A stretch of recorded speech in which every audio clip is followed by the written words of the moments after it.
20장 19절부터 23절까지 말씀 같이 읽겠습니다.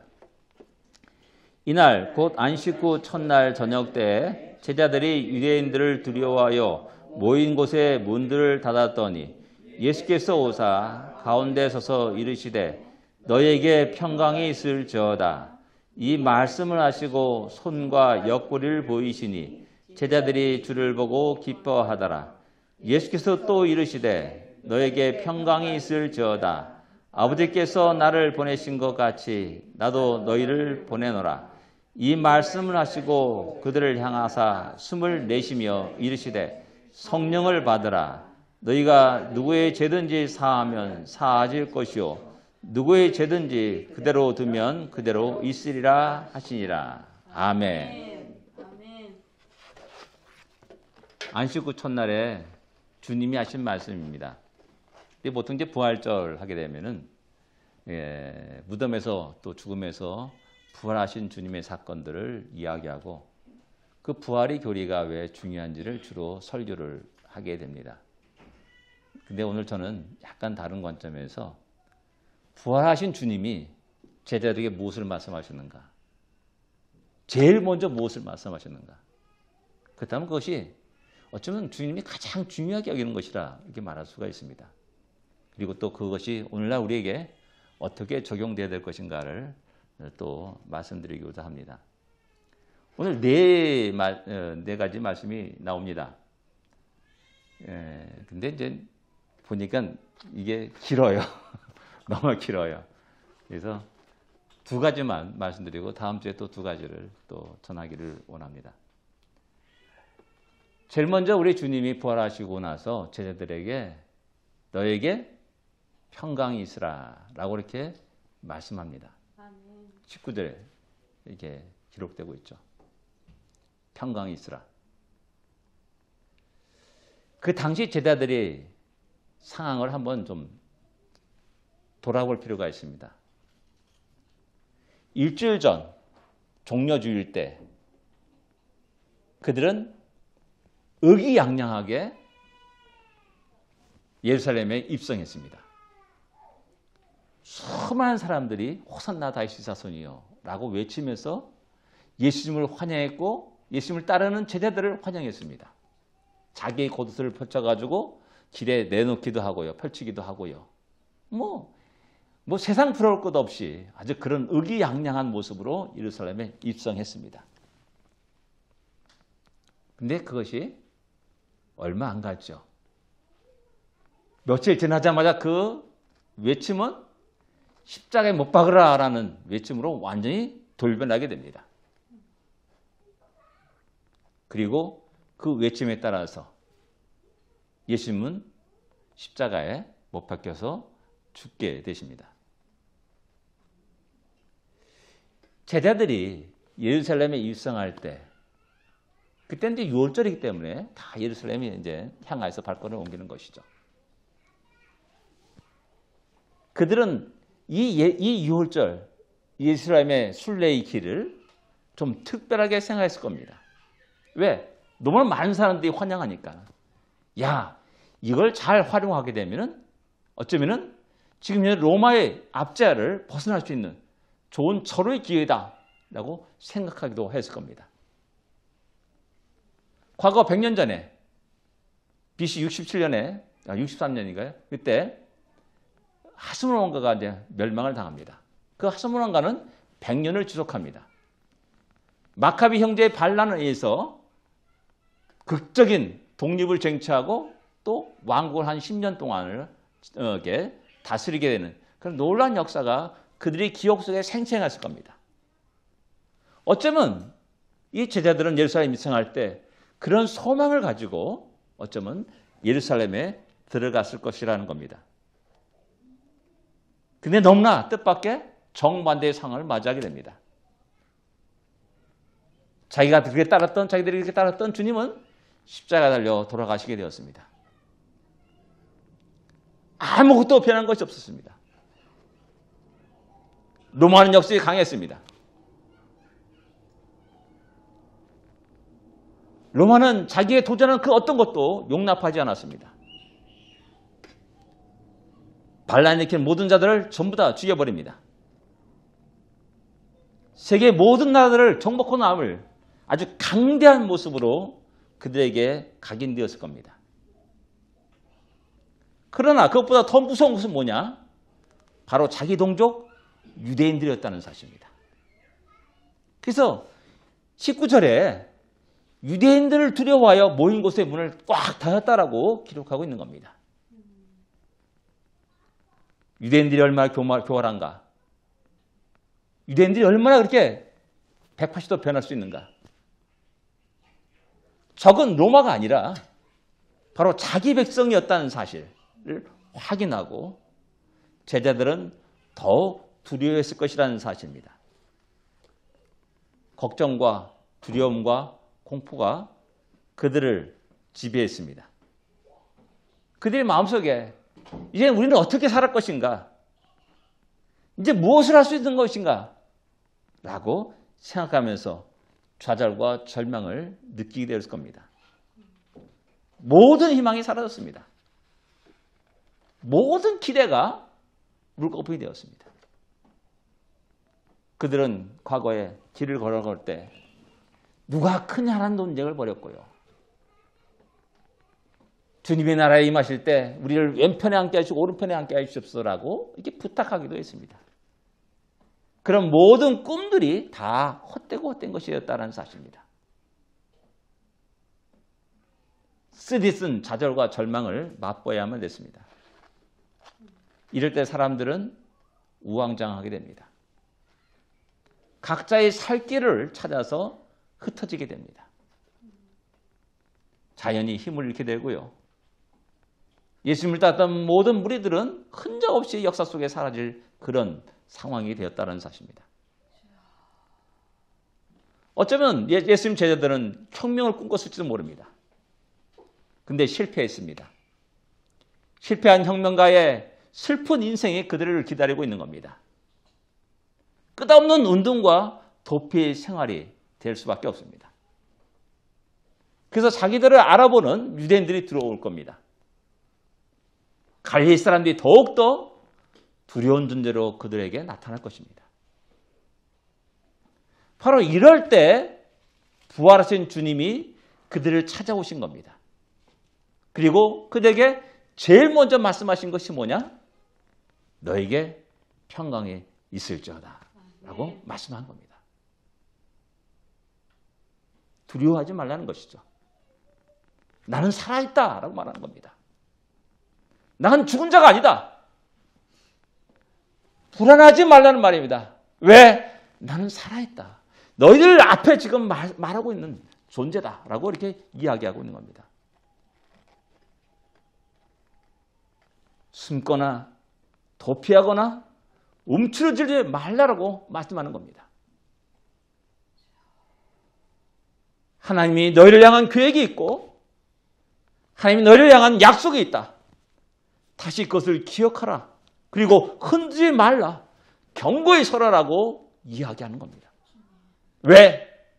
나는 죽은 자가 아니라 그 죽음의 모든 권세를 깨고 살아난 부활한 자라는 사실을 그들에게 보여주며 말씀하는 겁니다. 진정 주님은 전능하신 하나님이셨습니다. 물을 포도주로 만드셨습니다. 안증매를 고치셨습니다. 오병이어의 기적을 행하신 분이십니다. 죽은 자를 살리기까지 하신 분이십니다. 가늠한 여인도 용서하셨습니다.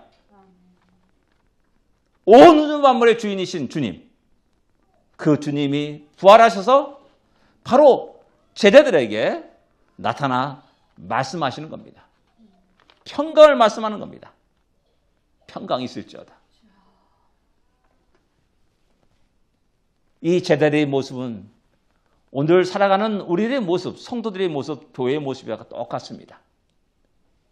우리는 모든 상황 속에서 근심과 걱정 속에, 불안과 초조 속에, 피곤함 속에 살아가는 인생들을 살고 있습니다. 걱정, 근심이 떠날 날이 없습니다. 지금도 여전히 코비드 때문에 엄청난 그런 두려움 속에서 세상 모든 사람들이 살고 있습니다. 경제적인 걱정도 있고요. 질병에 대한 걱정이 있고 자녀들에 대한 걱정도 있고요. 학업에 대한 걱정도 있습니다. 참으로 피곤한 인생들임을 갖다가 알 수가 있고요.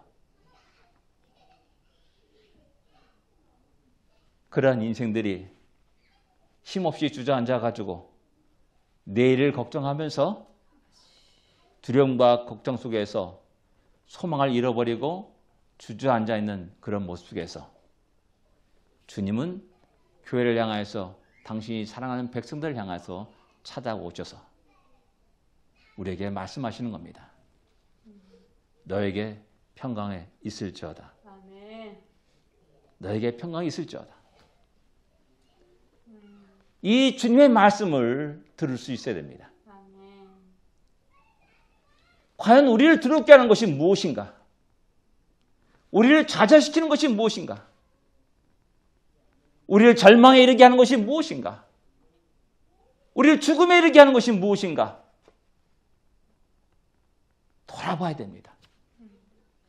그리고 우리 곁에 찾아오신 부활하신 그 주님을 볼 수 있어야 됩니다. 그리고 그 주님이 우리에게 하신 말씀, 너에게 평강이 있을지어다라는 이 말씀을 들을 수 있는 귀가 열려야 됩니다. 이것을 듣는 자는 다시 일어납니다. 이것을 듣는 자는 다시 소망 속에 다시 일어납니다. 잃어버렸던 소망을 찾습니다. 좌절과 절망을 다 던져버리고 다시 힘있게 일어나 믿음의 발걸음을 내딛습니다. 그래서 20절에 제자들이 기뻐하였다라고 이렇게 기록합니다. 주님 부활하신 주님을 만난 그 순간에 그들은 큰 기쁨 속에서 그 음성을 듣게 되었다는 사실입니다. 이 기뻐했다는 말이 단지 기뻐했다라는 그 말보다 카이로라는 말이에요. 카이로. 우리 카이로 하면 어디 나라 수도입니까? 이집트의 수도입니다. 카이로. 기뻐했다, 즐거워했다라는 겁니다.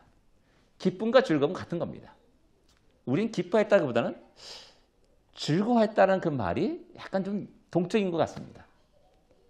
즐거움은 이게 막 신나게 춤추고 노래하고 막 이런 모습이고, 기뻐했다 그냥 하하 웃는 그런 모습인데, 제자들이 그렇게 기뻐하고 즐거워했다라는 사실입니다. 바로 얼마 전만 해도 유대인들이 무서워서 문을 꼭꼭 걸어 잠갔던 그들이었습니다.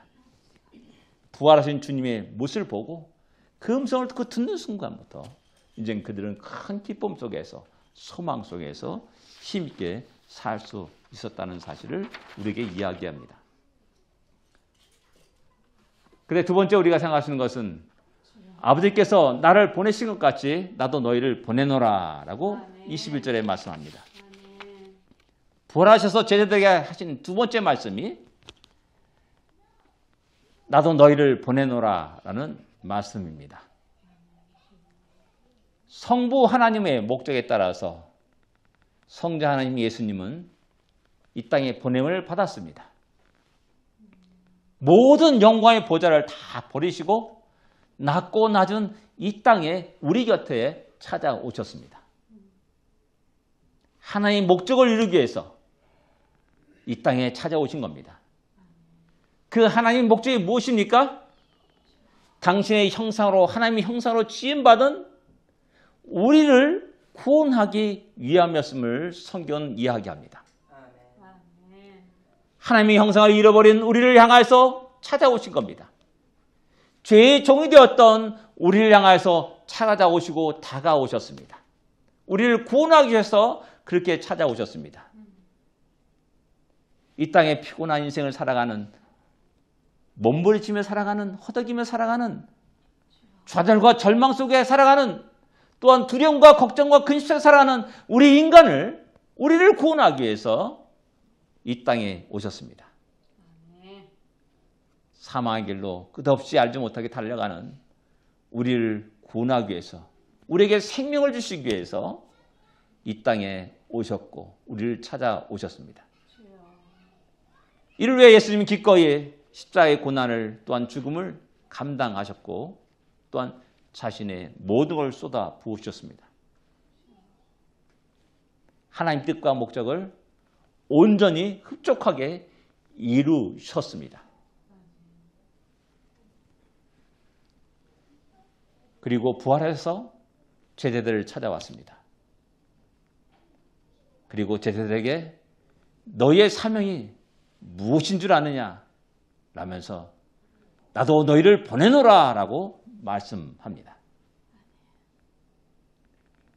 너희의 존재의 목적이 무엇이냐?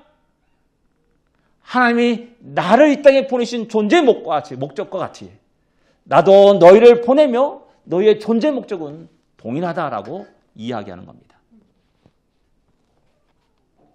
무엇보다 제자들이 이런 사명의식을 가지고 살기를 원하셨던 것이 주님의 마음입니다. 새롭게 자신의 존재의 의미의 목적을 알고 새롭게 자신의 삶을, 인생을, 생명을 온전히 하나님께 드리기를 원했던 것이 주님의 마음이라는 사실입니다.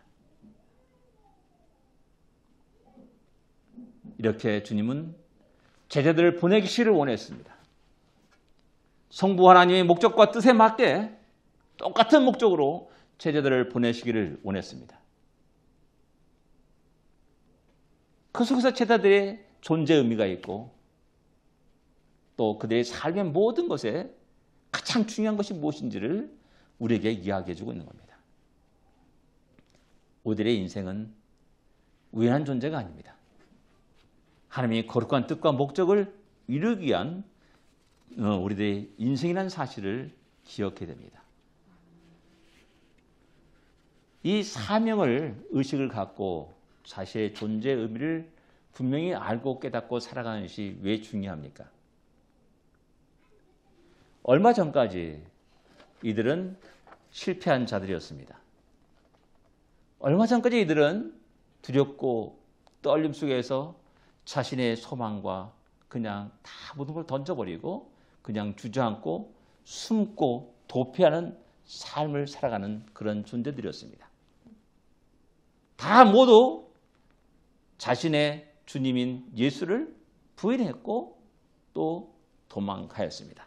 버리고 도망하였습니다. 이런 자신의 적나라한 모습을 보고 알고 그들 스스로는 크게 당황했을 겁니다. 왜? 전에는 내가 죽을지언정 주님을 쫓겠습니다라고 말했거든요. 다 우리도 그렇게 하겠습니다라고 제자들 모시는 마찬가지로 다 동일한 얘기를 했습니다. 근데 다 모두가 부인했고 다 도망가 있고 또 숨었습니다. 이런 자신의 모습을 깨닫고 얼마나 당황스럽고 얼마나 수치스러웠을까라는 것입니다. 죽음이라도 있으면 그곳에 들어가기를 원했던 것이 아마 그들의 마음이었을 것이라고 생각됩니다. 이럴 때 부활하신 주님이 그들에게 나타나서 말씀합니다. 너에게는 사명이 있다. 너희 모두에게는 각자의 십자가가 있다. 라는 것을 일깨워 주십니다. 너희의 과거의 수치스러운 모습, 부끄러운 모습, 또 실패한 모습만 생각해가지고 주저앉지 말라. 라고 말씀하는 겁니다. 또 현재의 상황에 포로가 되지 말라. 현재 상황이 어떤 상황입니까? 여전히 유대인들이 그들을 찾고 잡아서 죽이려고 하는 그런 상황입니다. 로마 제국은 여전히 강대한 나라로 우뚝 서가지고 전혀 요동하지 않습니다.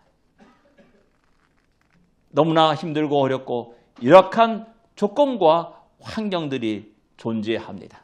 이것이 그들이 갖고 있는 현재의 상황입니다. 그런 현재의 상황 속에 포로가 되지 말 것을 갖다가 이야기하는 겁니다. 사명은 미래를 향하여 달려가는 겁니다.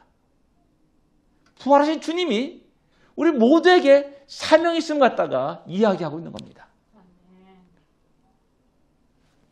부활하신 주님이 무엇보다 우리에게 미래를 향해서 달려갈 것을 이야기합니다. 과거는 실패할 수가 있습니다. 수많은 죄악들이 있고 수많은 잘못된 일들이 있고 수치스러운 일들이 있습니다. 그렇다고 해서 우리 스스로가 창피하다 하면서 계속 얼굴만 감추고 숨고 그러면서 언제까지 살 거냐라는 겁니다. 성부 하나님이 나를 보내신 것 같이 나도 너희를 보내노라라고 말씀합니다. 우리를 하금 주님은 다 알고 있는 겁니다. 우리 연약함을 다 알고 있습니다. 우리 부족함을 다 알고 있습니다. 우리 죄악스러운 것도 다 알고 있습니다. 우리 마음의 깊은 것까지도 다 알고 헤아려 알고 있는 우리 주님이십니다. 그럼에도 불구하고 일어나서 너의 사명을 너의 십자가를 짊어지고 나갈 것을 이야기하고 말씀하는 겁니다.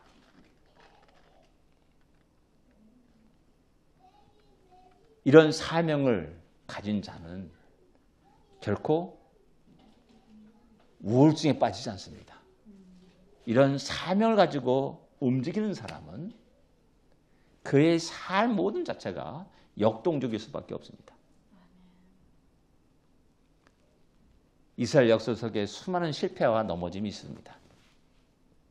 우리가 잘 알듯이 광야 40년 생활 속에서 이스라엘 민족은 어려울 때마다 하나님을 원망했고 애굽으로 돌아가자라고 말했고 시내산 밑에서는 우상을 만들어서 이게 우리를 인도한 신이다라고 그런 엄청난 죄를 범하기도 했습니다.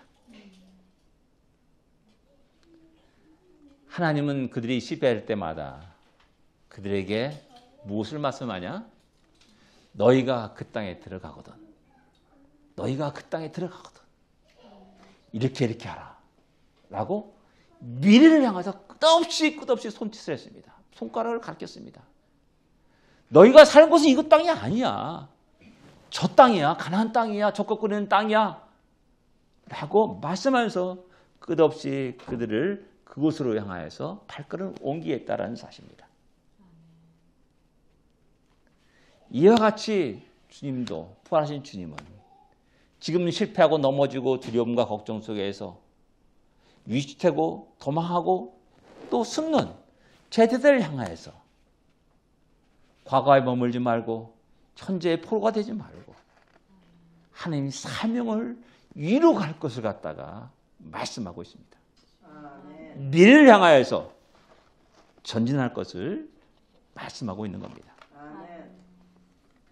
바른 성도란다면 그 하나님의 뜻과 목적에 우리의 삶을 들여가야 됩니다.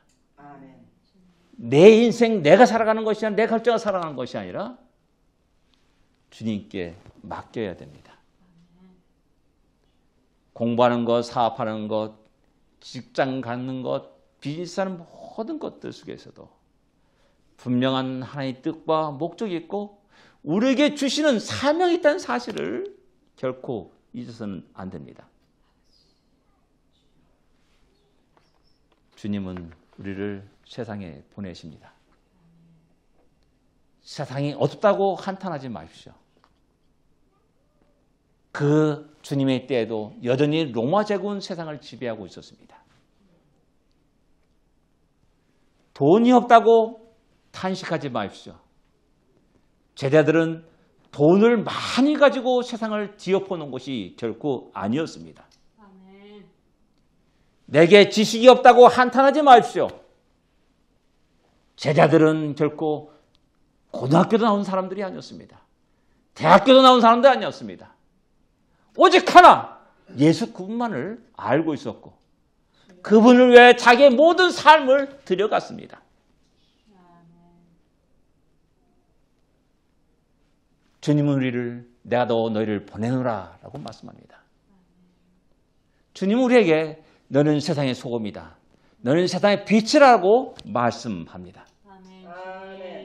우리가 세상에 동화돼가는 그러한 존재들이 아니고 세상을 닮아가는 존재들이 아니고 세상의 가치관을 쫓아 살아가는 존재들이 아니고 우리는 세상을 변화시켜야 될 존재라는 사실을 기억해야 됩니다.